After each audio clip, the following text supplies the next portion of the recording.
حضرت امام خمینی نے 1963 میں ایک فتویٰ جاری کیا تھا جب شاہ ایران نے کچھ نئے قانون بنائے تھے، اور ان میں بہت مشہور ان کا ایک فتویٰ ہے، پرانی توضیح المسائل میں اب تک آپ کو ملے گا، اگرچہ اب تو زمانہ ختم ہو گیا، اب ضرورت نہیں تھی۔ شاہ ایران نے قانون بنایا تھا کہ جس طرح اسلام میں مردوں کو طلاق کا حق ہے اسی طرح عورتوں کو بھی، وہ جب چاہیں گے اپنے شوہر کو طلاق دے کے الگ ہو سکتی، جو یورپ میں ہوتا، جو امریکہ میں ہوتا، جو کینیڈا میں ہوتا۔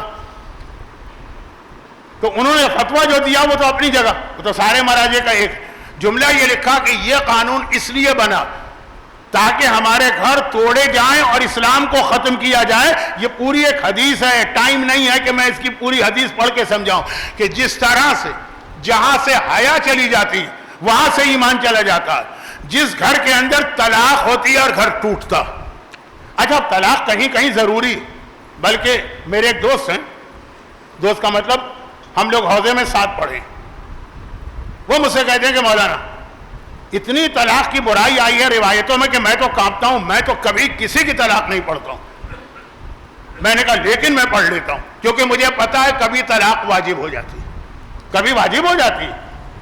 اچھا آپ کو پتا ہوگا شاید یا نہیں پتا ہو، لیکن باقی دنیا میں پوچھ لیجئے، میں 45 سال 1985 سے 24 تقریباً 40 سال سے ڈائبیٹک پیشنٹ، اور شوگر بہت زیادہ بڑھتی جا رہی، تو ہم لوگ جو ڈائبیٹک پیشنٹ ہے تو ہمارا ایک گروپ بنا دیتی ہے حکومت، واٹس ایپ نہیں، آپس میں کتنے میرے ساتھی ہیں وہاں پہ آسٹریلیا میں، معلوم ہاتھ کٹ گیا، معلوم پیر کٹ گیا۔ میں نے کہا یہ کیا ہوا؟ کہا کہ وہ بتائے ڈاکٹر نے کہ اب ڈائبیٹک اتنی کنٹرول سے باہر ہو گئی کہ پیر کاٹنا پڑے گا، دونوں پیر کٹ گئے۔ میں نے کہا ایکسیڈنٹ میں کٹ جائیں تو الگ بات ہے، آپ نے خوشی سے کٹوائے؟ کہا خوشی سے کٹوائے، کیونکہ اس نے کہا تھا کہ اگر پیر نہیں کٹواؤ گے تو تم مر جاؤ۔ میرے پاس دو چیزیں، یا زندگی بچاؤں یا پیر قربان کروں۔ ہر عقل مند آدمی وہی کرے گا، میں نے پیر کٹوا دی۔ کوئی خوشی سے کٹوائے گا پیر، لیکن کٹوانا پڑتے ہیں۔ طلاق کوئی خوشی سے نہیں دے گا، لیکن ایک اسٹیج آتا ہے جب شوہر اور بیوی میں کسی وجہ سے اتنے اختلافات ہیں کہ طلاق واجب ہو جاتی، وہ ایک ہے اسٹیج جس کے لیے اسلام نے طلاق رکھی۔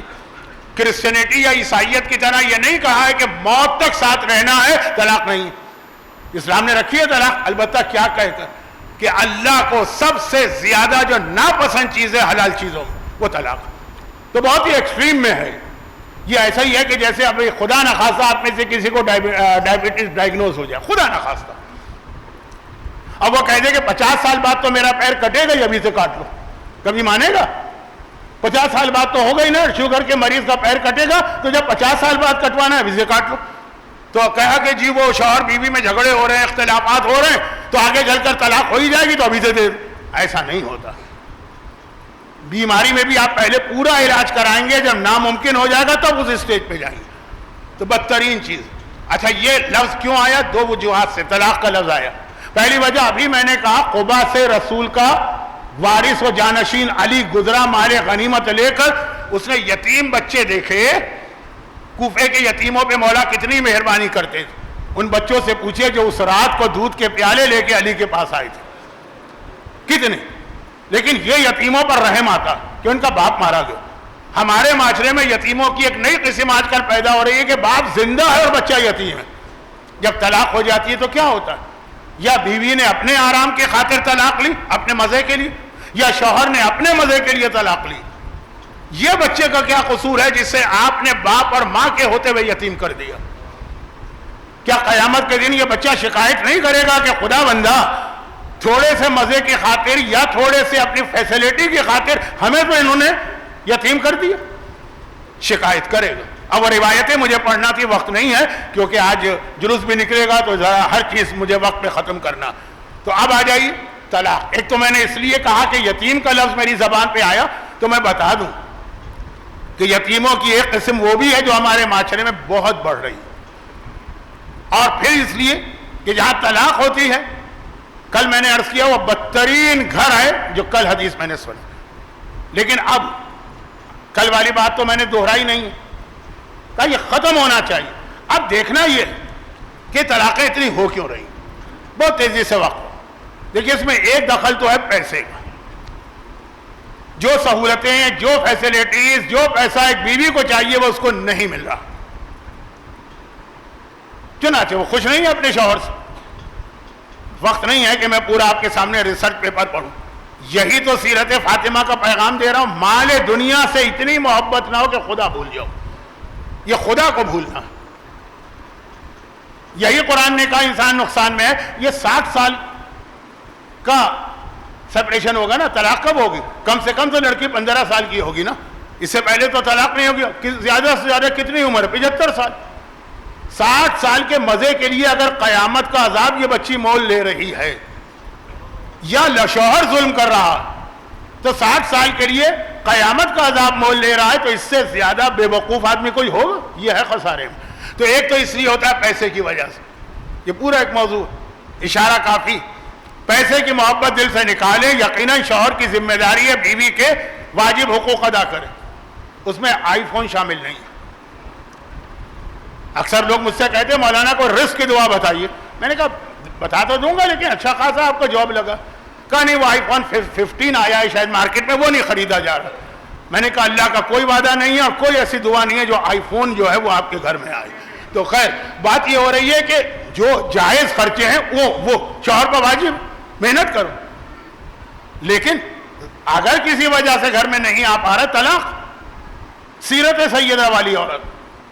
اور مردوں کو بھی وقت نہیں ہے کہ میں بار بار دہراؤں. دوسری ایک بہت بڑی طلاق کی وجہ یہ ٹک ٹاک. یہ مردوں کے لیے, یہ عورتوں کے لیے. وہ ٹک ٹاک کے اوپر جو عورتیں ان کو نظر آتی ہیں ان کی بیوی ویسی نہیں ہوتی. اب ان کو خود بھی پتا ہے, اتنے بے وقوف نہیں ہے کہ ٹک ٹاک پہ وہ اس طرح نہیں آتی ہے, بن سنور کے آتی ہے, لیکن اب وہ بیوی ان کو بری لگنے لگتی ہے. کسی کو بدصورت لگنے لگتی ہے, کسی کو بوڑھی لگنے لگتی ہے, کیونکہ وہ ایسی فوٹو شاپ کے ذریعے سے بھی جو تصویریں آتی ہیں. یہ ٹک ٹاک کی اتنی بڑی خرابی ہے. میں ذاتی طور پر 500 فیملیز کو پوری دنیا میں جانتا ہوں جن کے گھر ٹوٹے ٹک ٹاک کی وجہ سے.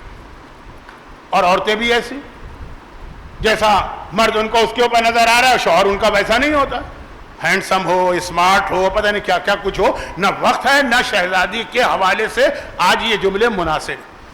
پروردگار نے اتنا احترام رکھا ہے فاطمہ کا کہ سورہ دہر میں اپنی ہر جنت کی نعمت بتا دی, حوروں کا ذکر نہیں کیا.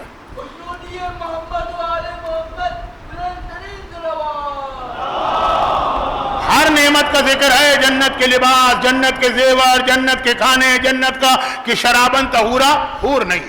جہاں ذکر فاطمہ ہو جائے حور کا ذکر کرنا توہین ہے سیدہ.